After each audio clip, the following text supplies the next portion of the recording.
चुकून एका वळणावर सहज कसे गमतीनं भेटलो, उगीच खुळा प्रेमाचा खेळ आपोआप एक खेळलो.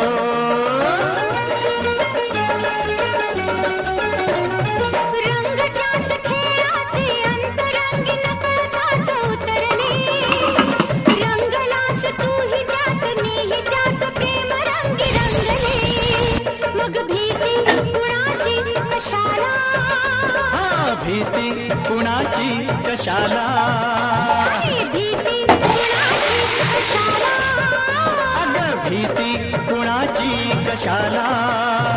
ना सांगताच आज हे कळे मला, कसा जीव माझा तुझ्यामध्ये गुंतला.